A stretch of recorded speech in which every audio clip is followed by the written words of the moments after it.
आपका यूनिक प्रज्ञान यूट्यूब परिवार में मैं प्रज्ञान सर हार्दिक स्वागत करता हूं, वंदन करता हूं, अभिनंदन करता हूं। प्यारे साथियों, अगर आप हिंदी शिक्षक भर्ती परीक्षा की तैयारी कर रहे हैं तो बिल्कुल सही प्लेटफॉर्म पर हैं। और आज की इस पाठचर्या में करने वाले हम लोग विगत वर्ष पूछे गए प्रश्नों पर आधारित पीवाईक्यू को।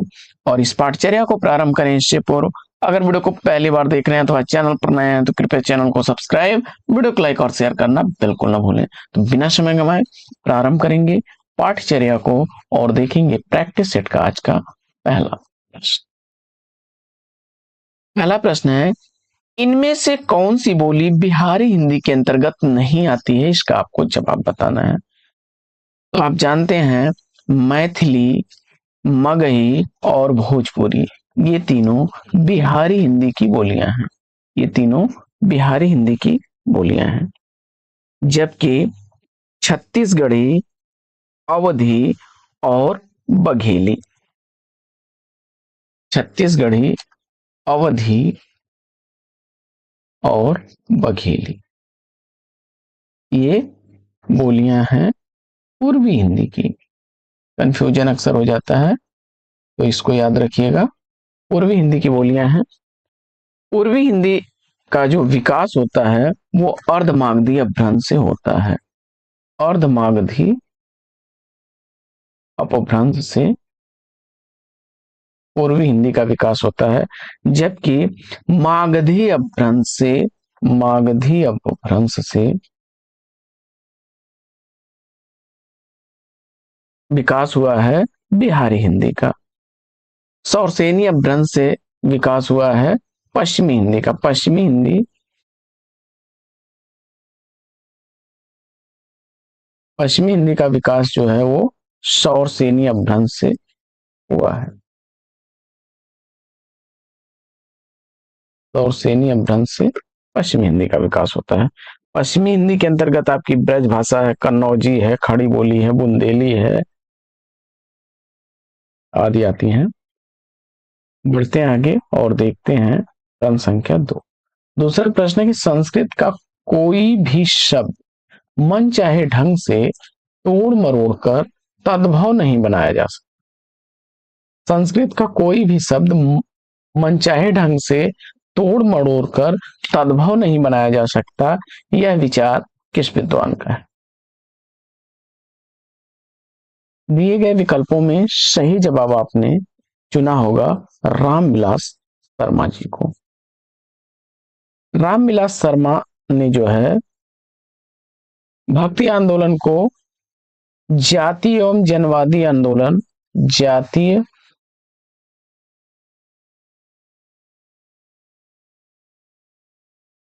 रामविलास शर्मा ने भक्ति आंदोलन को, भक्ति आंदोलन को जातीय और जनवादी आंदोलन कहा है।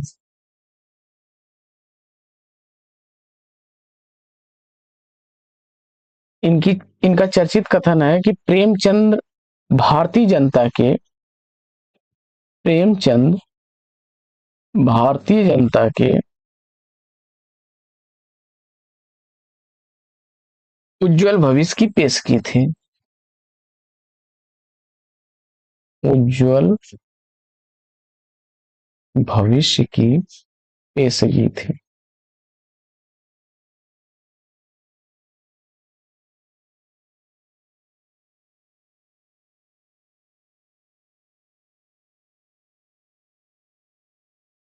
आगे बढ़ते हैं और देखते हैं अगला प्रश्न। प्रश्न संख्या 3। तीसरा प्रश्न क्या है कि सिद्धों और योगियों की रचनाओं का जीवन की स्वाभाविक अनुभूतियों और दशाओं से कोई संबंध नहीं है, अतः वे शुद्ध साहित्य के अंतर्गत नहीं आती। यह विचार किसका है?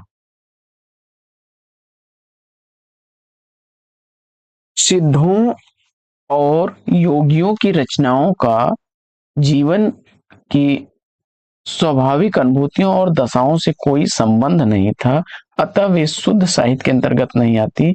यह कथन आचार्य रामचंद्र शुक्ल जी का है। विकल्प बी सही जवाब हो जाएगा।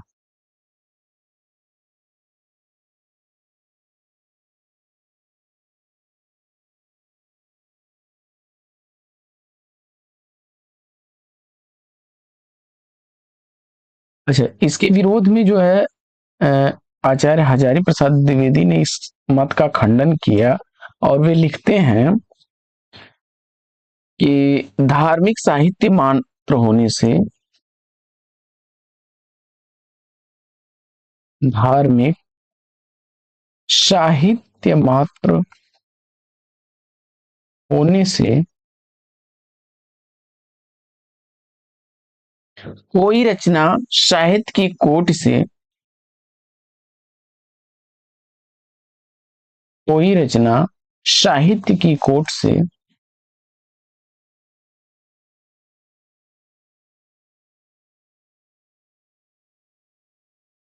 अलग नहीं की जा सकती।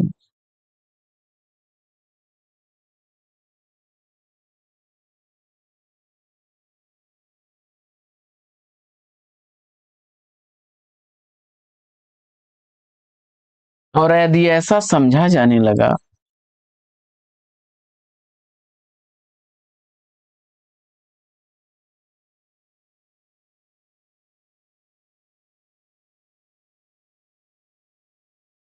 तो तुलसी का रामचरितमानस भी,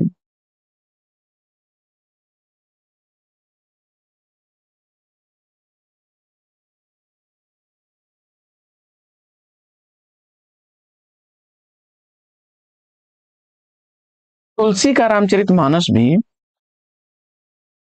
साहित्य क्षेत्र से,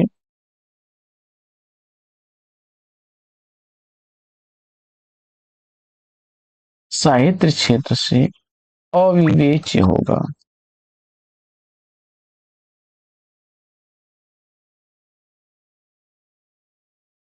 और जैसी का पद्मावत भी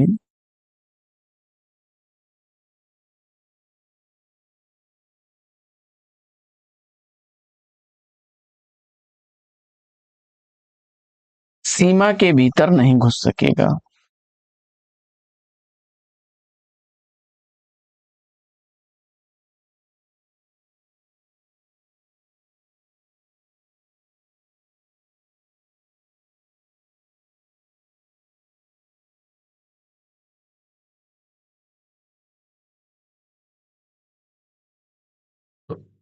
जो है शुक्ल जी ने कहा कि सिद्धों और योगियों की रचनाओं का जीवन की स्वाभाविक अनुभूतियों और दशाओं से कोई संबंध नहीं था, तब वे शुद्ध साहित्य के अंतर्गत नहीं आती हैं।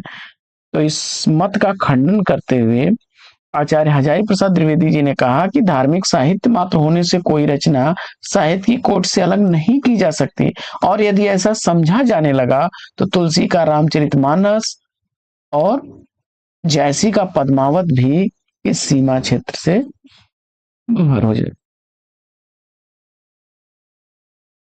आइए बढ़ते हैं आगे और देखते हैं अगला प्रश्न। संख्या 4 है कि आरे नव जीवन अभिरामा, जत देखल तत कहे न पारिय, छो अनुपम एक ठामा।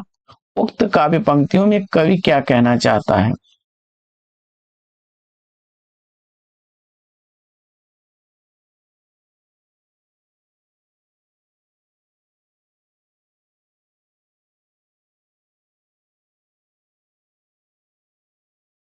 तो जवाब हो जाएगा कि वह रूप वर्णन करने में असमर्थ है। विकल्प डी। विद्यापति की ये पंक्ति हैं, विद्यापति की, विद्यापति की पंक्तियां हैं, और विद्यापति के जो पद हैं वो श्रृंगारिक हैं। विद्यापति की पदावली रचना जो है, पदावली, विद्यापति की पदावली रचना जो है, इसको निराला जी ने, निराला ने नागिन की लहर कहा था। नागिन की लहर पूछा जाता है। विद्यापति को श्रृंगारिक कवि मानने वालों में, विद्यापति को श्रृंगारिक कवि मानने वालों में आपके रामचंद्र शुक्ल, रामचंद्र शुक्ल, राम कुमार वर्मा, राम वृक्ष बेनीपुरी, सब में राम लगा देखिए, राम कुमार वर्मा, राम वृक्ष बेनीपुरी,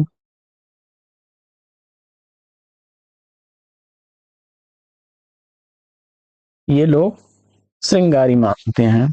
और विद्यापति को भक्त कवि मानने वालों में, विद्यापति को भक्त कवि मानने वालों में श्याम सुंदर दास,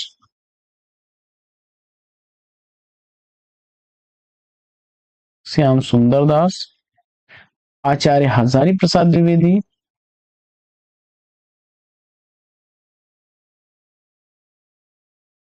आचार्य हजारी प्रसाद द्विवेदी,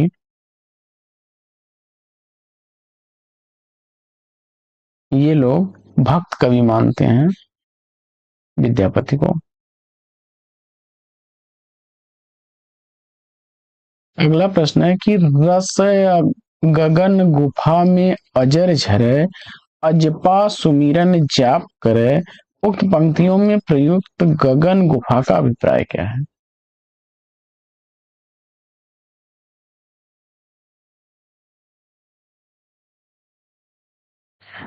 तो यह पंक्तियां जो है निर्गुण की ज्ञान मार्गी शाखा के अंतर्गत कबीर दास की हैं।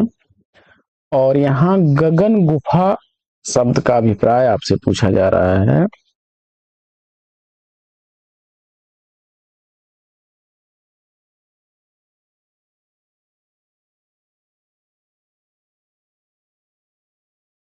तो इसका सही जवाब आपने सहस्रार चक्र, सहसार चक्र को ही क्या कहते हैं? ब्रह्मरंध्र,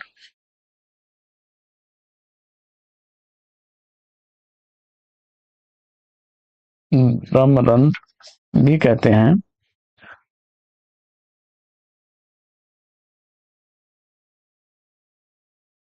कुंडली जागरण, सहस्रार चक्र, ब्रह्मरंध्र आदि की चर्चा जो है रहस्यवाद में देखने को मिलती है।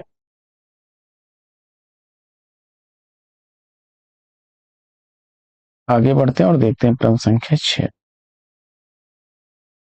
छठवां प्रश्न है कि हरिदासी संप्रदाय के राधा कृष्ण, हरिदासी संप्रदाय के जो राधा कृष्ण हैं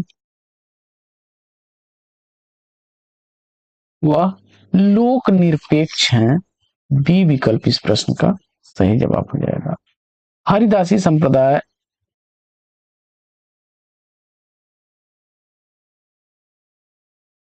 में राधा और कृष्ण लोक निरपेक्ष के रूप में हैं और स्वामी हरिदास ने इसकी, स्वामी हरिदास ने इसकी स्थापना की थी, हरिदासी संप्रदाय की। इसे सखी संप्रदाय,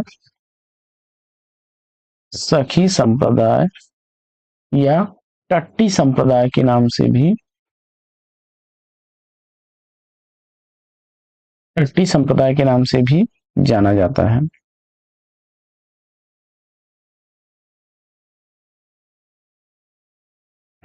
गौणी संप्रदाय चैतन्य महाप्रभु का, वल्लभ संप्रदाय था वल्लभाचार्य का, निम्बार्क या संकादिक संप्रदाय निम्बार्काचार्य का था। राधा वल्लभ संप्रदाय हित हरिवंश द्वारा प्रतिपादित था। और राधा वल्लभ संप्रदाय में जो है राधा को इष्ट मानते हैं, वो राधा को प्रधानता देते हैं।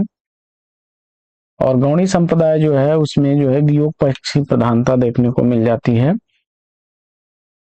आइए बढ़ते हैं आगे और देखते हैं 7वां प्रश्न। प्रश्न संख्या 7 है कि हरि अनंत हरि कथा अनंता, कहीं सुनहि बहुविधि सब संता। राम कथा के प्रसंग में तुलसीदास ने यह बात किससे कहलवाई है?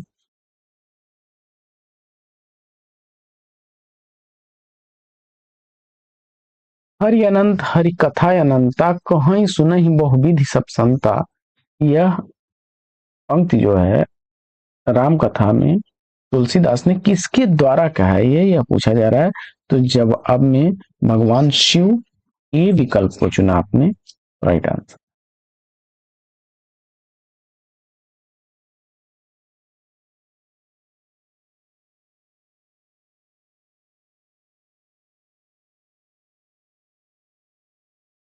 भगवान शिव कहते हैं ना कि रामचंद्र के चरित सुहाए, कलप कोटि लगी जाहि न गाए, यह प्रसंग मैं कहा भवानी, हरि माया मोहि मुनि ज्ञानी। 7 कांड हैं रामचरितमानस में जो है, बाल कांड, अयोध्या कांड, अरण्य कांड, किष्किंधा कांड, सुंदर कांड, लंका कांड और उत्तर कांड। 7 कांड हैं। बाल कांड, अयोध्या कांड,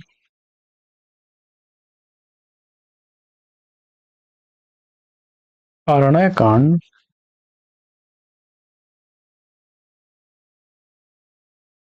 किष्किंधा कांड,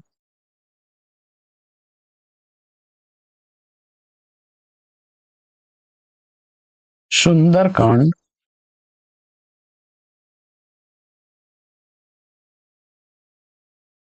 लंका कांड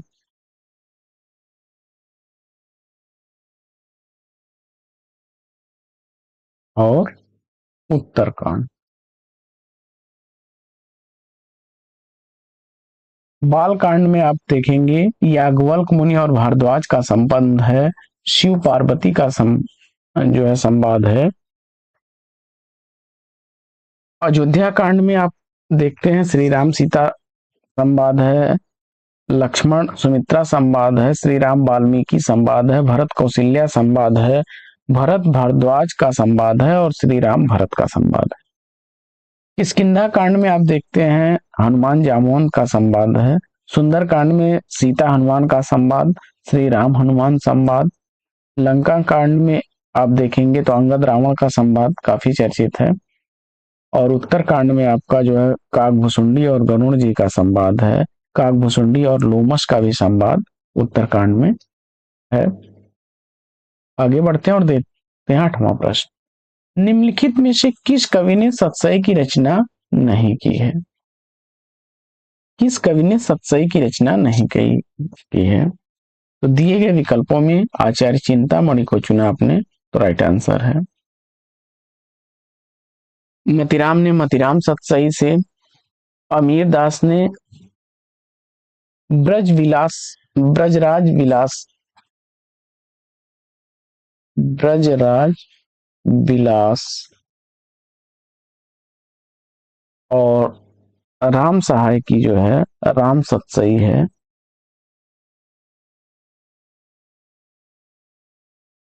राम सतसई की रचना जो है बिहारी सतसई के अनुकरण पर की गई है। मतीराम सतसई जो है, मतीराम की सतसई जो है श्रृंगार विषयक जो है दोहाबद्ध ग्रंथ है।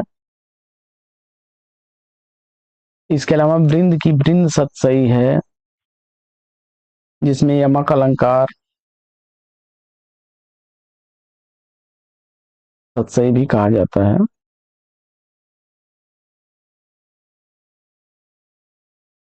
अगला प्रश्न है कि भारत में अंग्रेजों के बढ़ते प्रभाव के प्रति ध्यान आकर्षित करते हुए पद्माकर ने किस राजा के दरबार में यह कविता पढ़ा था? मीनागढ़ बम्बई सुमंद मंदराज बंग, बंदर को बंद कर बंदर बसाओगे, कहें पद्माकर कसक काश्मीर हूं को पिंजरे सो घेर के कालिंजर छुड़ाओगे, बांका अलीजा महाराज कबो सज दाल पकड़ फिरंगिन दबवाओगे, दिल्ली दह पट्टी पटना हूं को झपट करी कब हूं लता कलकत्ता सो उड़ाओगे। तो यह पंक्ति किसकी है? जवाब हो जाएगा दौलत राव सिंघानिया के लिए यह कही गई पंक्तियां हैं। दौलत राव सिंघानिया के दरबार में पद्माकर ने यह पंक्तियां कही थी। रीतकाल में ऋतुवर्णन के लिए पद्माकर ने लक्षण ग्रंथों की रचना की है। जगत विनोद, पद्माभरण, गंगा लहरी, राम रसायन, प्रबोध पचासा, ये इनकी प्रमुख रचनाएं हैं। अगला प्रश्न है कि निम्नलिखित में से कौन सी रचना गया प्रसाद शुक्ल स्नेही की नहीं है?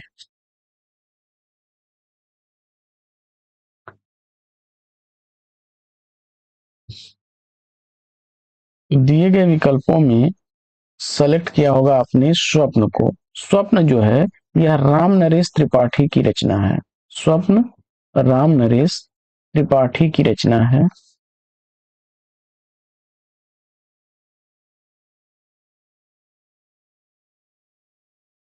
राम नरेश त्रिपाठी को हिंदी बाल साहित्य का जनक भी माना जाता है। हिंदी बाल साहित्य का जनक राम नरेश त्रिपाठी को माना जाता है। इनकी प्रमुख रचनाओं में मिलन, पथिक, मिलन है, पथिक है, मानसी है, मिलन, पथक, पथिक, मानसी, ये इनकी प्रमुख काव्य रचनाएं हैं।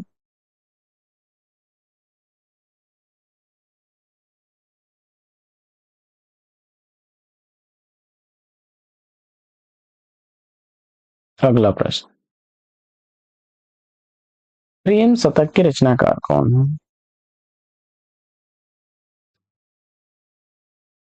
तो द्विवेदी युग के ब्रज भाषा कवि के रूप में प्रसिद्ध प्रेम शतक वियोग हरि की रचना है। सी विकल्प राइट आंसर। वियोगी हरि ने जो है हरिजन सेवा पत्रिका का संपादन भी किया। हरिजन सेवा पत्रिका का संपादन वियोगी हरि ने किया था और वियोगी हरि का मूल नाम हरि प्रसाद था। हरि प्रसाद द्विवेदी था। वियोगी का मूल नाम हरि प्रसाद द्विवेदी था। वीर सतसई रचना के लिए इन्हें मंगला प्रसाद पारितोषिक भी दिया गया। मंगला प्रसाद पारितोषिक,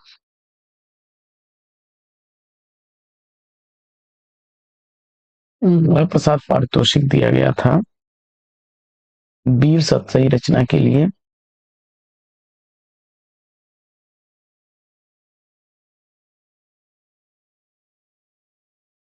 अंबिकादास व्यास जो है ये भारतेंदु मंडल के रचनाकार हैं। भारतेंदु मंडल के रचनाकार हैं।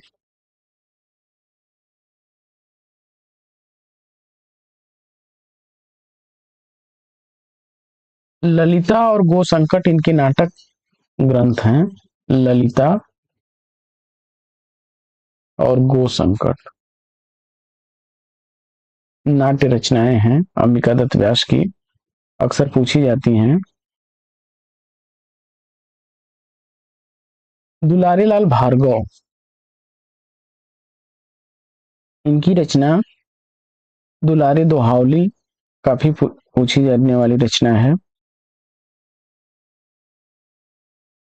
सुधा पत्रिका का इन्होंने संपादन भी किया था। सुधा पत्रिका का।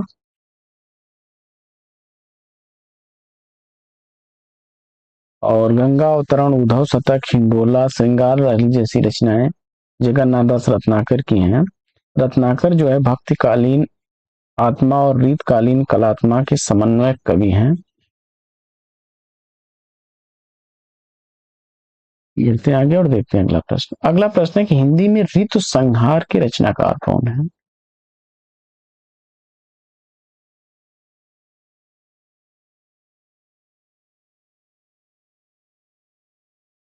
और कालिदास द्वारा लिखे गए ऋतु संहार का ब्रज भाषा में हिंदी अनुवाद करने वाले हैं। ब्रज भाषा में हिंदी अनुवाद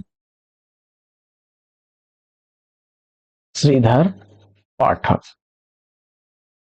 श्रीधर पाठक ने जो है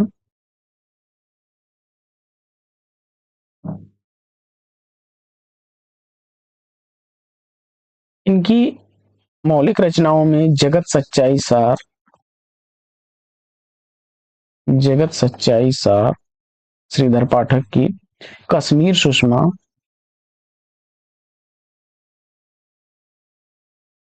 कश्मीर सुषमा, कश्मीर सुषमा जो है ब्रज भाषा में लिखा गया ग्रंथ है।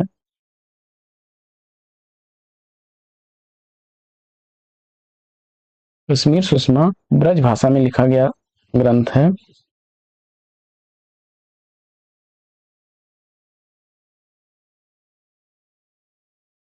गुणवंत हेमंत, देहरादून, स्वर्गीय वीणा, गुणवंत हेमंत, देहरादून,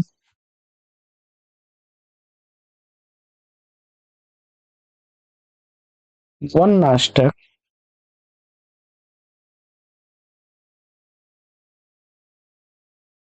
स्वर्गीय वीणा,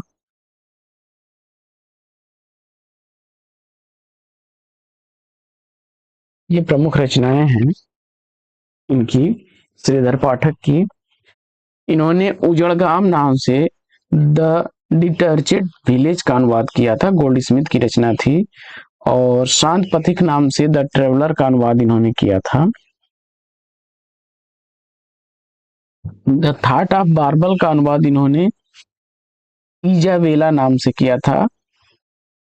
किट्स की रचना है इजाबे जो है the thoughts of barbell.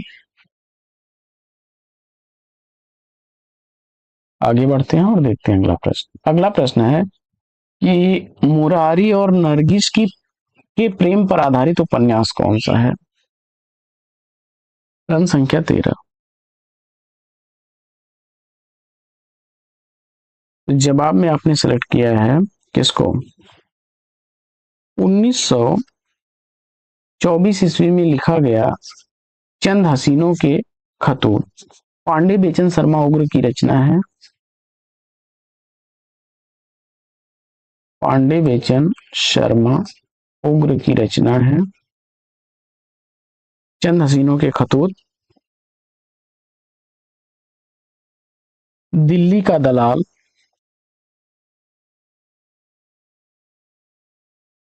Delhi का दलाल, चॉकलेट,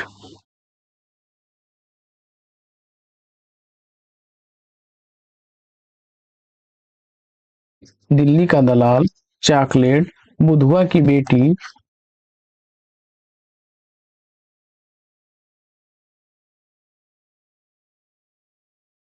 शराबी, सरकार तुम्हारी आंखों में,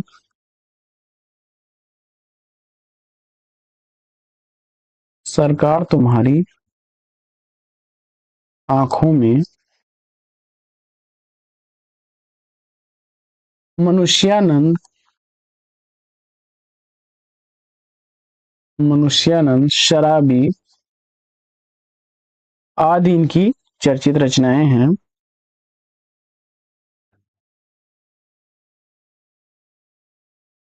आगे बढ़ते हैं और देखते हैं अगला प्रश्न। अगला प्रश्न है कि तपेदिक की मरीज मन्नू की कथा किस कहानी में चित्रित है?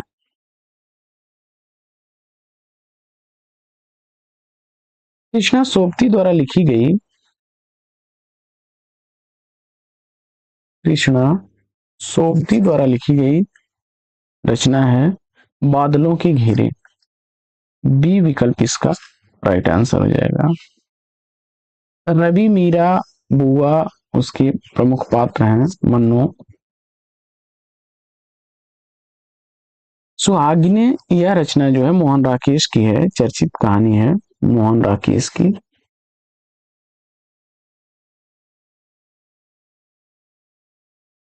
उषा प्रियमवदा की कहानी है जिंदगी और गुलाब।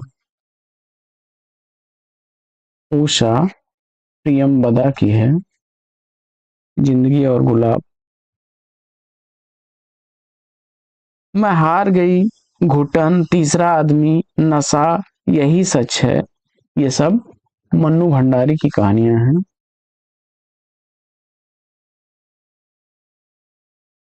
मन्नू भंडारी की कहानियां हैं। आगे बढ़ते हैं और देखते हैं अगला प्रश्न। प्रश्न संख्या 15 है कि अनुभूति के द्वंद्व ही से प्राणी के जीवन का आरंभ होता है। उच्च प्राणी मनुष्य भी केवल एक जोड़ी अनुभूति लेकर इस संसार में आता है। उक्त पंक्तियां किस निबंध से उद्धृत हैं? और जवाब में आपने विकल्प सी को चुना। राइट आंसर हो जाएगा भाव और मनोविकार, भाव या मनोविकार। आचार्य शुक्ल जी का है, आचार्य रामचंद्र शुक्ल जी का निबंध संग्रह चिंतामणि से अवतरित है। और चिंतामणि के भाग एक में, भाग एक से है 1939 ईस्वी भाग एक का प्रकाशन हुआ था। चिंतामणि भाग दो का प्रकाशन 1945 ईस्वी में हुआ था, भाग दो का प्रकाशन। तीसरा भाग 1983 ईस्वी में हुआ था, भाग तीन। नामवर सिंह ने इसका संपादन किया था, भाग तीन का। और चौथा भाग, चिंतामणि का चौथा भाग 2002 ईस्वी में प्रकाशित हुआ था, जिसके संपादक ओम प्रकाश सिंह और कुसुम चतुर्वेदी हैं।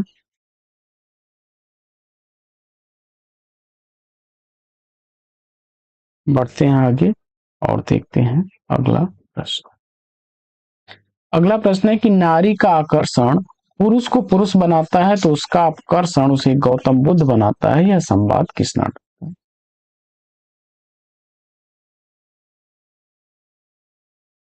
जवाब में आपने लहरों के राजहंस को चुना तो सही जवाब हो जाएगा।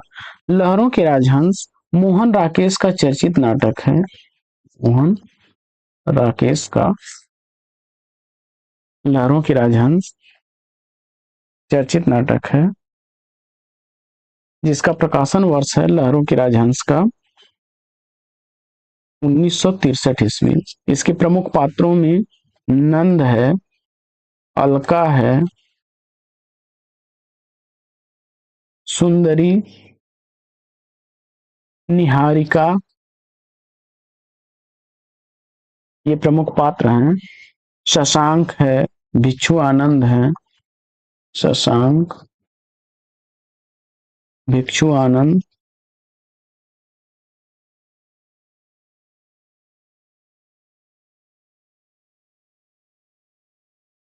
पैर तले जमीन, यह इनका अधूरा नाटक है। पैर तले जमीन इनके द्वारा लिखा गया अधूरा नाटक है, और इस नाटक को पूरा किया था कमलेश्वर ने। कमलेश्वर ने पूरा किया था इस अधूरे नाटक को। आधे अधूरे नाटक 1969 ईस्वी का नाटक है, जिसमें सावित्री, बिन्नी, महेंद्रनाथ,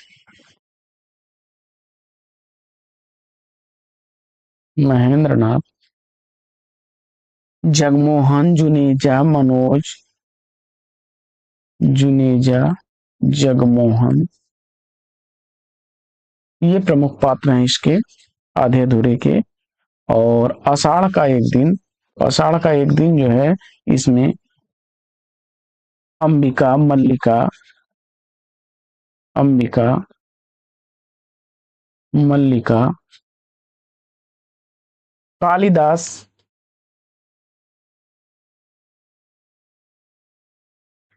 मातुल, विलोम, अनुस्वार, मातुल, विलोम, अनुस्वार, ये प्रमुख पात्र हैं आषाढ़ का एक दिन का। 1958 ईस्वी इसका प्रकाशन वर्ष है। बढ़ते हैं आगे साथियों और देखते हैं अगला प्रश्न।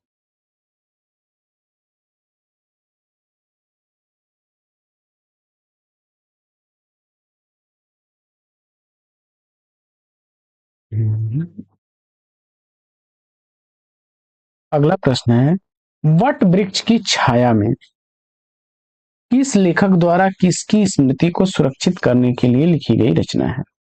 प्रश्न संख्या 17 का सही जवाब।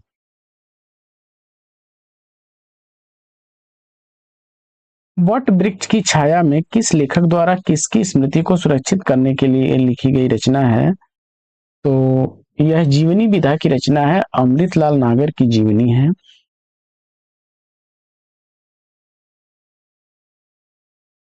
2006 ईस्वी इसका प्रकाशन वर्ष है। 2006 ईस्वी इसका प्रकाशन वर्ष है और कुमुद नागर द्वारा लिखी गई है। कुमुद नागर द्वारा लिखी गई यह जीवनी है। हजारी प्रसाद द्विवेदी जी की जीवनी व्योमकेश दरवेश।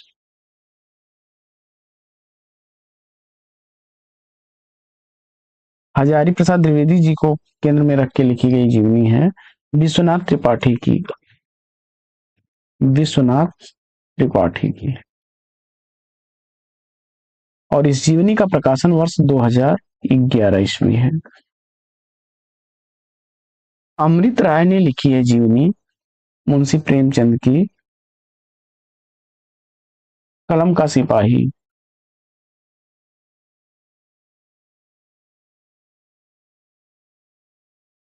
1962 ईस्वी की लिखी है मुंशी प्रेमचंद की जीवनी है। प्रेमचंद की जीवनी है। अमृत राय द्वारा लिखी गई है। अमृत राय उनके बेटे थे और प्रेमचंद की जीवनी उनकी पत्नी ने भी लिखी थी कि प्रेमचंद घर में है। प्रेमचंद घर में इस नाम से जीवनी लिखी थी शिवरानी देवी ने। शिवरानी देवी ने लिखी है। अक्सर प्रेमचंद की जीवनी से प्रश्न आता है। 1944 ईस्वी इस जीवनी का प्रकाशन वर्ष है और प्रेमचंद की ही जीवनी कलम का मजदूर नाम से कलम का मजदूर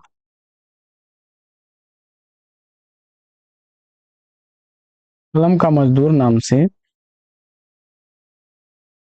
लिखी है प्रेमचंद की जीवनी मदन गोपाल ने। 1965 ईस्वी इसका प्रकाशन वर्ष है। मदन गोपाल द्वारा लिखी गई है।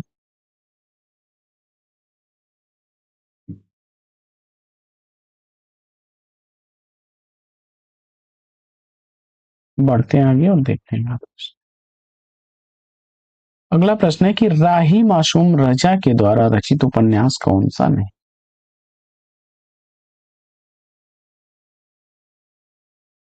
राही मासूम रजा द्वारा लिखा गया कौन सा उपन्यास नहीं है।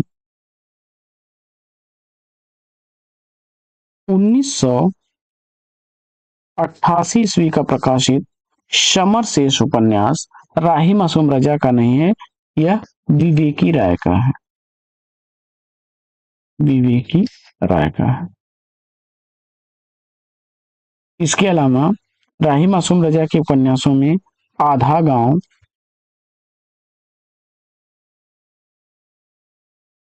टोपी शुक्ला, दिल एक सादा कागज, कटरा बियारजू, दिल एक सादा कागज 1973 ईस्वी का चर्चित उपन्यास है। 1978 ईस्वी का है कटरा बियारजू। आधा गांव 1966 ईस्वी में प्रकाशित हुआ था। टोपी शुक्ला 1969 ईस्वी का प्रकाशित उपन्यास है। मंगल भवन, अमंगलहारी विवेकी राय के प्रमुख उपन्यासों में मंगल भवन 1994 ईस्वी का, बबूल 1964 ईस्वी का है। बबूल 1964 ईस्वी का प्रकाशित। श्वेत पत्र 1977 ईस्वी का है विवेकी राय के।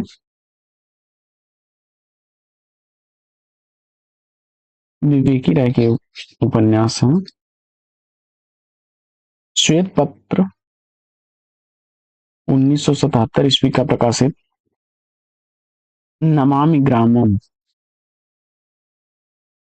नमामि ग्रामम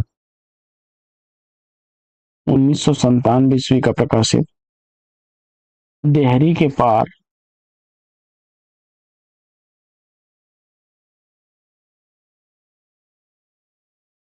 2003 ईस्वी का प्रकाशित विवेकी राय का उपन्यास है।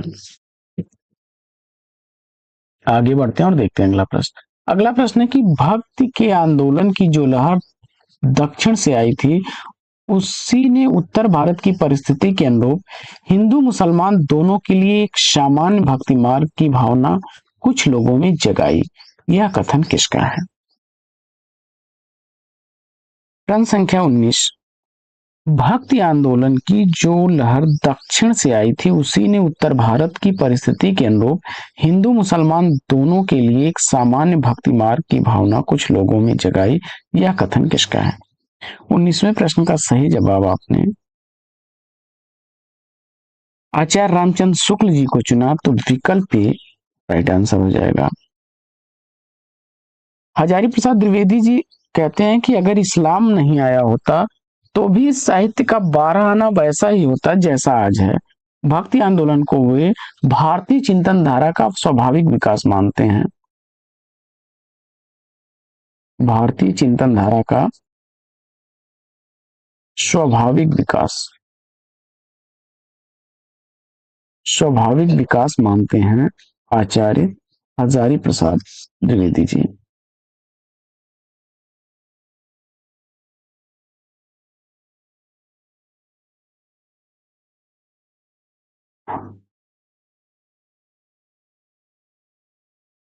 अगला प्रश्न 20वां प्रश्न है कि निम्नलिखित में से कौन पश्चिमी विचारक 20वीं सदी में मौजूद नहीं थे? तो समय हो जाए, समय के अनुसार ये सैमुअल टेलर कॉलरिज, इनका समय काल है 1712 ईस्वी से 1778 ईस्वी तक का।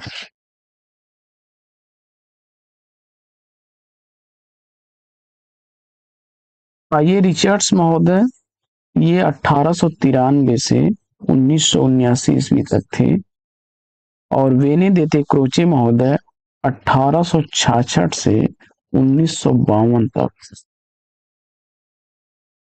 सिगमंड फ्रायड 1865 से 1939 ईस्वी तक। आगे बढ़ते हैं और देखते हैं अगला प्रश्न। प्रश्न संख्या 21 है कि तन नाम बुन नाम तज्यों कबीर, राम नाम लिख लियो शरीर, मुसी मुसी रोवे कबीर की माई, ये बारिक कैसे जीवहि खुदाई। इन पंक्तियों में मुसी मुसी शब्द का अर्थ क्या है?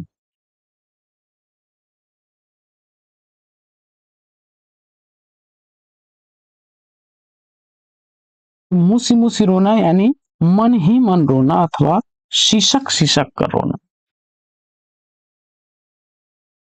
तो विकल्प ए और बी दोनों सही हैं, तो सी विकल्प के साथ आप राइट आंसर पर हैं। कबीर जो है रहस्यवाद के चिंतन प्रधान कवियों में आते हैं, और इनमें जो है साधनात्मकता और भावनात्मकता दोनों ही देखने को मिलती है। कबीर दास के संदर्भ में जो है श्याम सुंदर दास ने लिखा, श्याम सुंदर दास का कथन है कबीर दास के संदर्भ में कि रहस्यवादी कवियों में कबीर,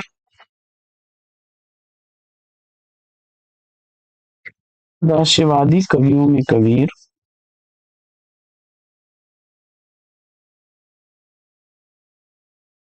का आसन सबसे ऊंचा है।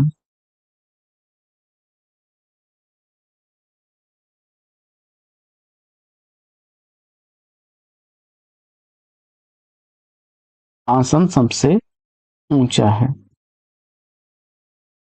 शुद्ध रहस्यवाद केवल उन्हीं का है।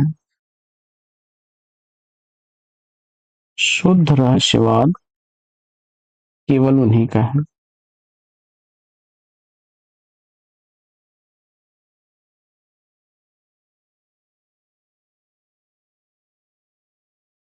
राम कुमार वर्मा लिखते हैं कबीर के संदर्भ में, राम कुमार वर्मा कबीर के रहस्यवाद के संदर्भ में लिखते हैं कि कबीर ने अपने रहस्यवाद में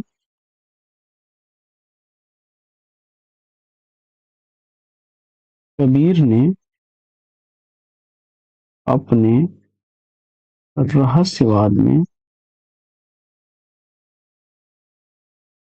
कबीर ने अपने रहस्यवाद में अद्वैत और सूफी मत की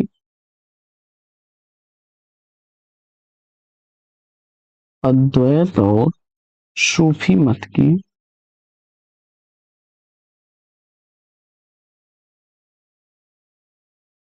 गंगा जमुना एक साथ बहाती है।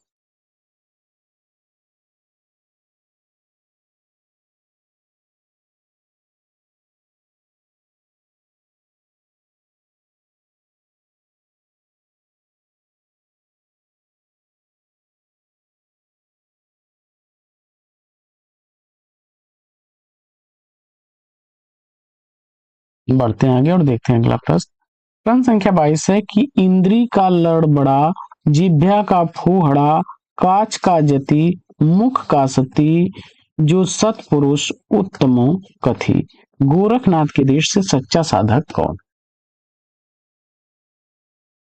गोरखनाथ के देश से सच्चा साधक वही है जो क्या हो।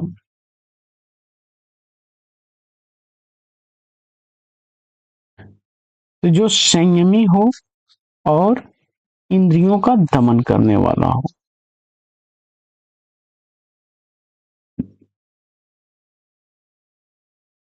ए और बी, विकल्प डी इसका सही जवाब हो जाएगा।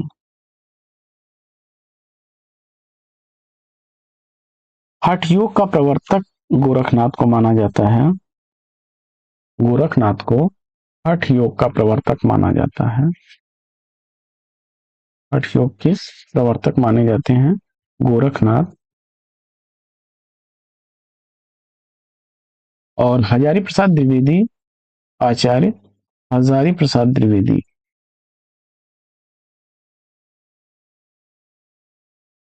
आचार्य हजारी प्रसाद द्विवेदी जी गोरखनाथ के संदर्भ में लिखते हैं कि शंकराचार्य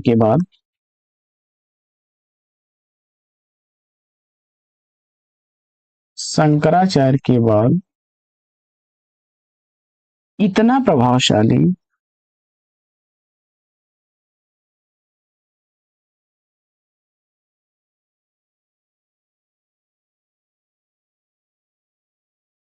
शंकराचार्य के बाद इतना प्रभावशाली और इतना महिमान्वित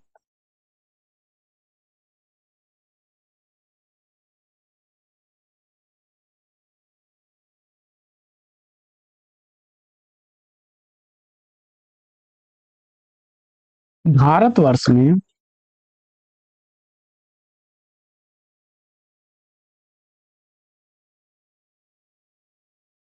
गोरखनाथ के समान दूसरा नहीं हुआ।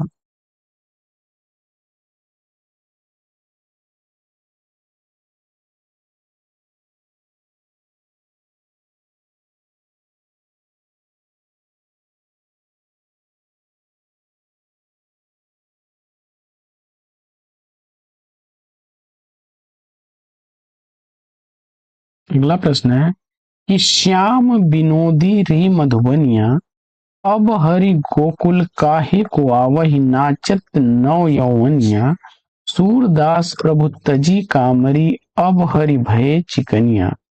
अब हरि भय चिकनिया द्वारा सूरदास क्या कहना चाहते हैं।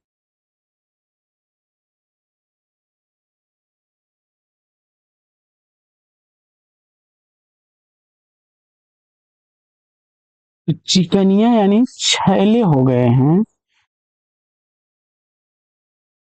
अथवा उनकी छवि जो है वह क्या है, सुंदर हो गई है।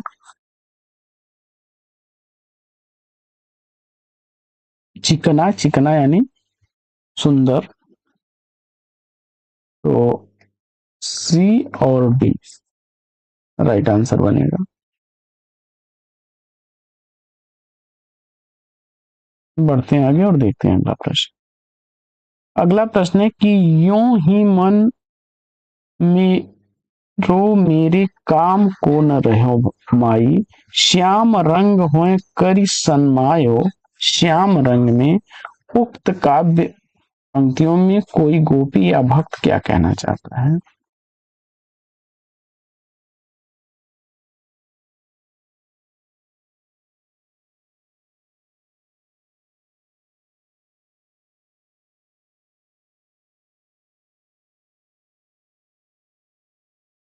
तो कृष्ण के रंग में रंग कर मेरा मन उन्हीं के जैसा हो गया है, मेरा मन कृष्ण के वश में हो गया। यूं ही मन मेरो मेरे काम को न रहो माई भाई, श्याम रंग हुए करि सन्मायो श्याम रंग में। यानी इस श्री कृष्ण के रंग में रंग कर मेरा मन उन्हीं के जैसा हो गया है या कृष्ण के बस में हो गया है। तो सी और डी दोनों विकल्प इसके सही हैं। तो विकल्प ए के साथ आप सही जवाब पर हैं। आगे बढ़ते हैं और देखते हैं अगला प्रश्न। रीतकालीन आचार्यों की 3 श्रेणियां।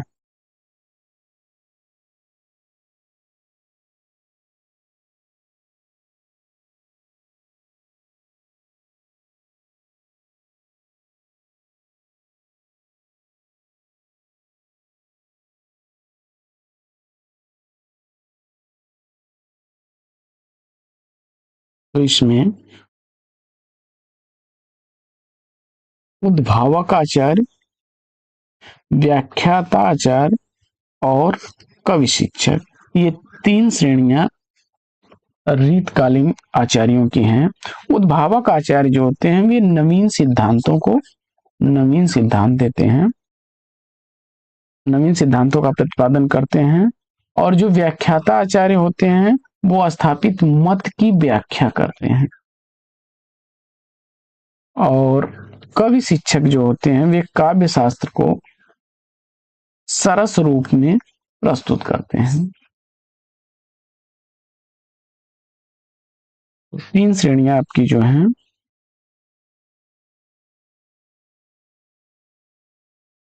ए, बी और डी।